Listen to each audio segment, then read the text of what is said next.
Puis elle m'a dit, je sais pas quoi faire. Jean-Charles, est-ce que tu peux faire quelque Ouais, chose? puis elle savait que Ouais. t'avais certaines Et là, capacités. on s'entend que cette personne-là vit en Ontario.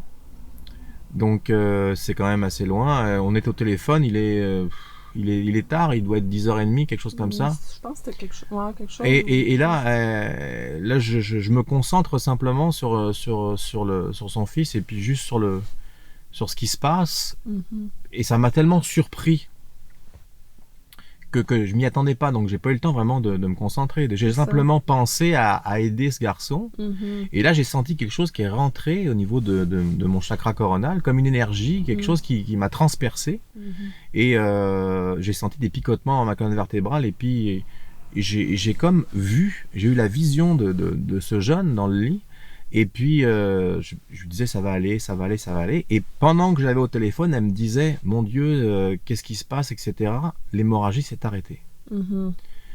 Alors, hasard ou pas, c'est quand même curieux parce que ça faisait quand même pas mal de temps que les médecins étaient dessus et qu'ils n'arrivaient pas à trouver. Et puis, Mais si on rentre un peu spontanément, dans les détails, oui, il y a aussi que euh, l'hémorragie a arrêté oui, parce qu'au début, il crachait du sang. Là, c'est ça. il a arrêté de cracher du sang. Ça n'a pas été long. Là, ça a pris peut-être quoi, une dizaine de Bah, minutes. t'étais Là. là, t'étais J'étais là. là. Ben, j'étais pas à côté de toi quand tu le faisais, mais j'étais dans la maison. Puis Hmm. après, j'ai été demandé Oui, comment ça s'est passé. ouais, Puis là, à ouais, ce ouais. moment-là, ses signes vitaux sont Tout est remonté. redevenus Oui, tout normaux. à fait. euh, au grand plaisir des deux. Là. Ouais, Puis je me souviens qu'il s'est passé quand même un phénomène très étrange, oui. très étrange par rapport à ça. Je sais pas, tu veux-tu le raconter? Ben, c'est-à-dire que je veux pas nommer la personne non Non, plus, mais sans nommer mais la personne a reçu, avait un message sur son téléphone avec son nom sur le sur le répondeur. répondeur alors qu'il n'y avait pas de ligne dans l'hôpital, C'est ça. il n'y avait pas de numéro inscrit, on ne sait pas qui a appelé. Mhm. Et moi, au même moment, j'ai entendu le nom de ce garçon Exactement. dans mon bureau, dans la Ouais. pièce où j'étais. Donc il y a eu, Ah, puis on était loin, là, tu sais, je veux dire, on mais oui, n'était mais pas loin, du tout dans la même non, ville. mais non, mais non. Puis je me souviens Ouais, que mais ça nous avait beaucoup bouleversés, tu sais, oui, que, que tu aies pu aider cette personne-là. ouais, ouais. Puis la maman était très, très heureuse Ouais, de très ça. Puis reconnaissante aussi, ouais. c'est ça. Et même encore maintenant, je serais pas capable de dire ce qui s'est passé. Mhm. J'ai simplement eu comment on pourrait dire, cette envie d'aider. Ouais. C'est comme un appel, tu sais, que Oui, tu oui, sais oui, que oui, oui, oui. ça va se faire, Alors, puis c'est tout. C'est comme si le fait que c'est spontané, ouais. on dirait que c'est comme si le mental n'a pas le temps d'embarquer, Non? puis d'analyser Ah quoi non, que non, ce non, ah, soit. non, non, j'ai pas le temps. Ça se fait, puis c'est tout, tu J'ai pas sais. le temps. Si tu C'est me dis ça. là, fais quelque chose maintenant, je vais te dire, bon, Mhm. non, je sais pas. Alors, ah, bah, ça marche pas. Bah, c'est parce que c'est pas un interrupteur que tu as. C'est ça. Ça marche beaucoup avec l'empathie. Euh, Tu veux-tu nous raconter un peu comment que ça se passait? Parce que tu as quand même des anecdotes aussi, parce que tu as travaillé aussi dans les bars Oui, comme portier. oui. Tu sais, au niveau quand il y avait des batailles, des trucs comme ça, Oui. mais tu sais, tu les voyais venir un peu d'avance aussi. T'as comme Bah, un sixième sens ah, très développé. c'est pas comme, c'est vraiment un sixième sens parce que, tu sais, quand tu dis, d'ailleurs, je salue tous les portiers, c'est un métier qui est pas facile. Mhm. Et bien sûr qu'il y a des gens qui sont, les sens sont aiguisés puis qui arrivent à avoir une bataille, mais là, on parle pas de ça. On parle de quelque chose bien avant que ça se déclenche. On parle d'un début de soirée Mhm. où je savais, alors qu'il n'y avait pas encore un client, que ça allait péter à cet endroit-là. Mhm. Et il y avait personne, hein. Il y avait personne. Et le bar où je travaillais, il y avait différents bars. Il y avait peut-être 5 petits bars dans le bar, tu sais. Donc je savais qu'au bar 4, à telle heure, il allait se passer quelque chose. Et là, quand je rentrais, il était 9h30. Alors quand ça pétait à 1h du matin, tu sais, c'est quand même des heures bien avant que je Mhm. savais.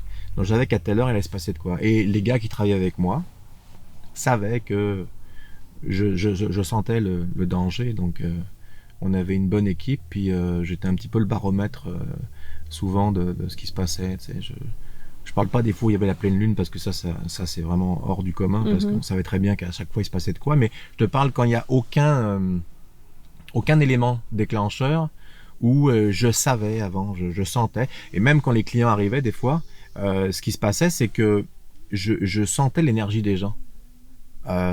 Pourtant, la personne, ça se voyait pas, tu vois. Mhm. Mais moi, je ressentais l'énergie des gens. Mais tu fais pas juste la ressentir, Bah, tu je la vois voyais aussi, hein? aussi, oui, je voyais comme une brume autour d'eux. Donc, Mhm. c'est l'aura des gens, tu vois. Donc, Mhm. quand je voyais quelqu'un qui avait une aura qui était un peu ternie ou qui était dans les rouges, bon, bah, je sentais bien que fallait que je regarde cette personne-là plus particulièrement. Mhm. Tantôt, tu as dit pleine lune, ça m'a fait penser à quelque chose. Ouais. Tu te souviens-tu quand tu étais en France, puis que tu m'avais raconté que tu Ah, avais vu quelqu'un à grandes dents ah oui, avec des crocs oui, assez. oui, oui. Hmm. Alors oui, ça. Ça, il y a quelqu'un qui pourrait Ah ben oui, confirmer oui, oui, aussi. Hein? j'étais pas tout seul. Euh, T'avais quel âge environ? En une vingtaine d'années à peu Ok. près. J'étais sur les Champs-Élysées. Mhm. Non, on était allé en boîte de nuit. Et ce soir-là, je m'en rappelle très bien pour plein de raisons. La première, c'est que c'était la pleine lune et que c'était un vendredi soir et c'était un vendredi 13.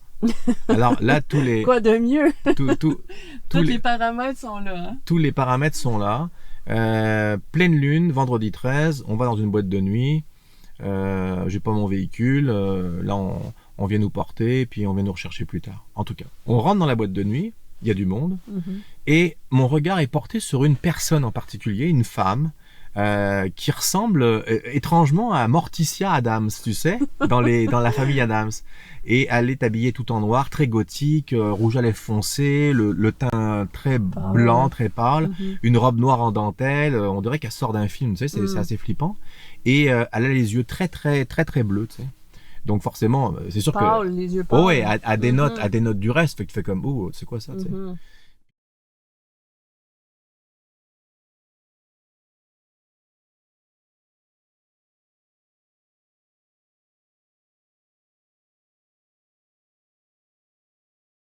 Très